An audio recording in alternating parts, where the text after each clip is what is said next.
Hello and welcome back to Discipleship Pathways. We hope that this tool is helpful to you and your community group as we seek to love God with all of our heart, soul, mind, and strength. Today we're talking about the attributes of God again, and A.W. Tozer once said, "What comes into your mind when you think about God is the most important thing about you." What do you think about when you think about God? Sometimes people in our culture maybe think about God in a different way than we think about other people in our lives. In other words, sometimes people will say things like, well, I believe that God is like this, or I believe that my God wouldn't do this. And it's almost like when it comes to God, that our perception of his character is like subject to our own imagination. It's not subject to facts, to evidence. And this isn't how we treat any other, perceptions of people. For example, Adolf Hitler, one of the most evil people ever to live. Now, we could imagine that he's a good person, that he was a good person. But that would be foolish to imagine something like that because we have evidence. He did incredibly horrible things. We know that, we have his writings that kind of describes, kind of his, delusional and irrational and hateful thinking. And so you could imagine that he's a good person, but we have evidence that he's not. On the other hand, you could have someone like Mother Teresa, and, you could say, you can imagine that she was incredibly evil. But we have evidence from her writings and from her actions, people that, encountered her, that she did some incredibly good things. And so when it comes to people's character, it's not subject to our imaginations. We can't just, imagine what someone would be like. And the same thing is true about God. And the good news is that God reveals to us who he is. And as we look at the Bible, we see a few different things. We see first the actions of God, things that God has done in history, in time, that demonstrate who God is. We see how he interacts with his people. And also, it goes even further than that. We see how he reveals himself to be, what he says about himself, that he tells us clearly what he is like. So last week, we started talking about the attributes of God. Mike talked about a couple of those attributes of God, the holiness of God and the glory of God. And we're going to continue and talk about, very briefly, about 5 attributes of God today. And I acknowledge we're just going to be kind of just scratching the surface today. I mean, you could spend lifetimes studying these things. And later on in Discipleship Pathways, we are going to take each of these attributes of God and kind of dive deeper into these things. But for now, it's just going to be an introduction as we try to just kind of paint the picture as we believe the Scripture teaches us of who God is. And so we're going to look at a few attributes of God. The first is that God is love, or God is merciful. Now, when we think about God, God existed in a Trinity, 3 persons, 1 God, in a perfect love relationship from all eternity past. And he didn't need to create the world. He was okay all by himself. But he chose to create. He chose to give. Why? Because 1 John 4 says that God is love. That's the character of who he is. Like that his nature is self-giving. That he just doesn't exist just for himself, although he does exist for his own glory. But he also is a giving God. And so he created the world. He created us in his own image to have a relationship with him, a love relationship.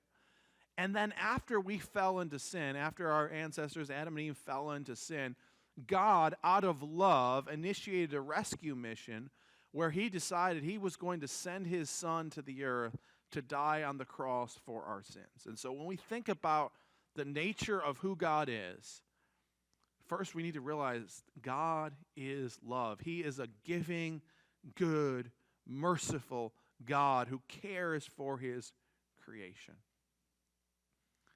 But that leads us to the second characteristic of God. God is just. You know, when we think about the world that God created it perfectly good. He created it with no imperfections. And after mankind's sin, mankind kind of brought, this kind of tarnished image into creation. It would almost be like, imagine that my son created this big Lego set and spent weeks on creating this Lego set. And then I came over and knocked it over. Of course, he would be angry at that. And rightfully so, because he's put so much effort into it. He created it to be just the way he wanted it. And the same thing is true of God. God created the world perfectly. He created it good. He created it so that we would live in relationship with him, so that we would love him with all of our heart, soul, mind, and strength, that we would love our neighbor as ourselves. And we tarnished that creation. That by our sin, we've broken what God has created. And as a result, he's angry at sin. That when we do things that harm our neighbor, when we steal, when we murder, when we lie, when we gossip, when we do any of these things as human beings, God is justly angry. When we don't worship God as he desires and requires to be worshiped and deserves to be worshiped, he's justly angry. And that's why Jesus had to come to the earth to die. And that's how the justice of God and the love of God come together. That God is both perfectly loving and also perfectly just at the same time. When I was in school growing up, I would encounter different types of teachers. And there were a few different types of teachers. On the one hand, you had teachers that really were loving, that cared about their students. And oftentimes these teachers were very lenient. They didn't ask that much of students, that they didn't require that much. And, you could get away with a lot in their class. Then on the other hand, you had teachers that were very strict. They had high standards, high demands, and sometimes they could even be harsh. And these were teachers that you didn't necessarily, want to be in their class because they were so harsh. And then rarely you would have a teacher that was kind of a blend of two of these things. That they were demanding, that they were not lenient, that you couldn't get away with anything in their class, but you also knew they loved you too. And that's kind of how God is. He's perfectly loving, but he's perfectly just. And we see that meeting in the cross, that Jesus had to die because of the justice of God, because our sin demands a penalty. And so Jesus came to the earth to take our place, to take our punishment, so that we could have life. And the reason that he did that was because he loves us. And so God is just, and God is loving. Third attribute of God that we're looking at today is God is sovereign, which means that God is in control of everything that happens. Proverbs 16, verse 33 says, "The lot is cast into the lap, but its every decision is from the Lord." I mean, that's incredible that the author of this proverb is talking about the fact that even down to the smallest of things, rolling of dice, that God is in control of that. Now, this raises some questions. And we're not going to be able to kind of answer and walk through those questions that we may have right now. But later in another session, we are going to look deeply at the sovereignty of God and kind of look at some of those questions and how believers through the ages have tried to answer some of those questions. But today, as we're just kind of doing this overview, we think about the fact that God is sovereign. God is completely in control of everything that happens. And there's a beautiful mystery in this. And that's illustrated in a story like the story of Joseph.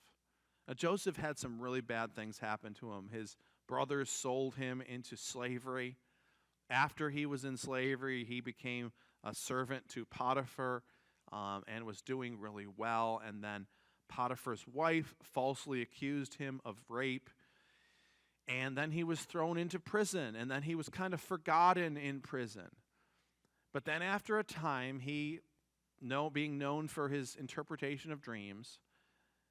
The Pharaoh had a dream, wasn't able to interpret it. None of the king's men could interpret it, and so he sought out Joseph, and Joseph interpreted the dream. And then Joseph was placed as second in command in Egypt. And then Joseph prepared Egypt and also, in turn, Israel for a famine that was coming, and as a result, saved Israel from that famine as well as Egypt. And kind of near the end of that episode of Joseph rising to power, he encounters his brothers, and he makes a remarkable statement to them. He says, "What you meant for evil, God meant for good."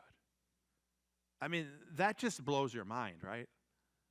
Like that God, through the evil actions of human beings, somehow was working good.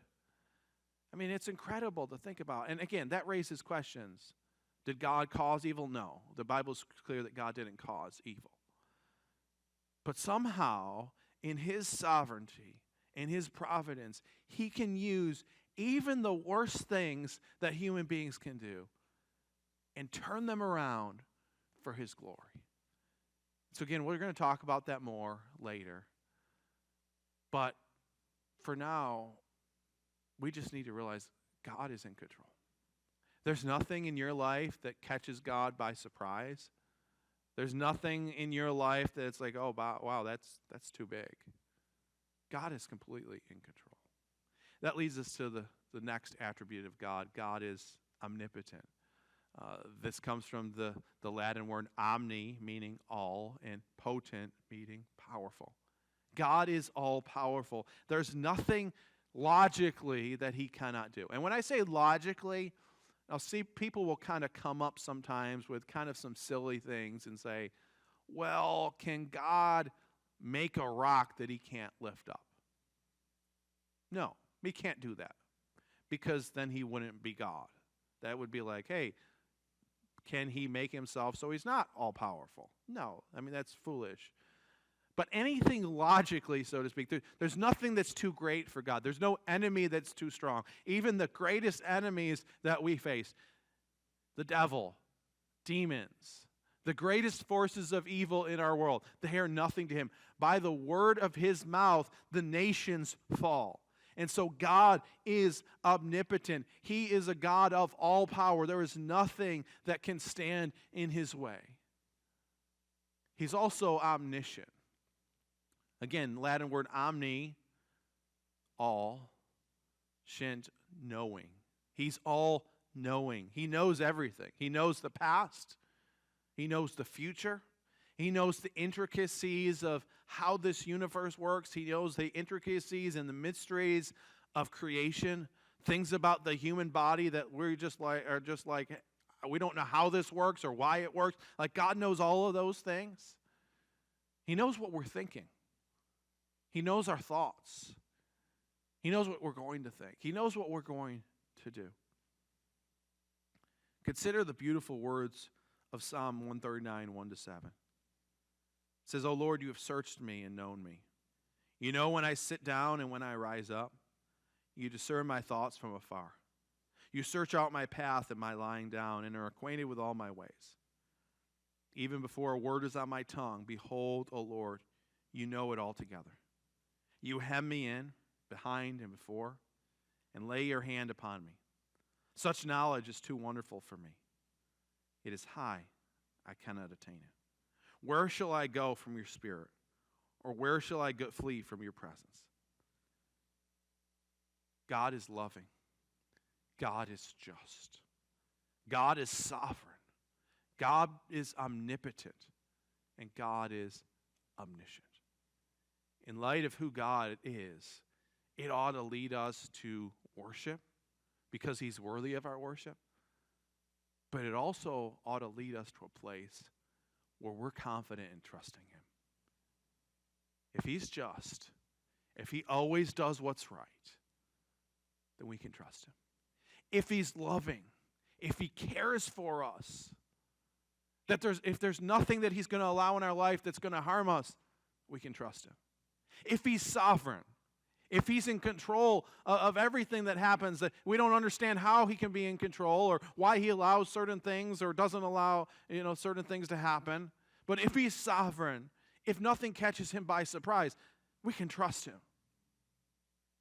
If he's all powerful, if there's no one who can stand in his way, we can trust him. If he's omniscient, if he knows the end from the beginning, if he knows the intricacies of our lives and our thoughts more than we do, we can trust him. The attributes of God ought to lead us to trust in God because he is a good, perfect, and faithful God. Thank you for joining us today, and hope you enjoy your discussion.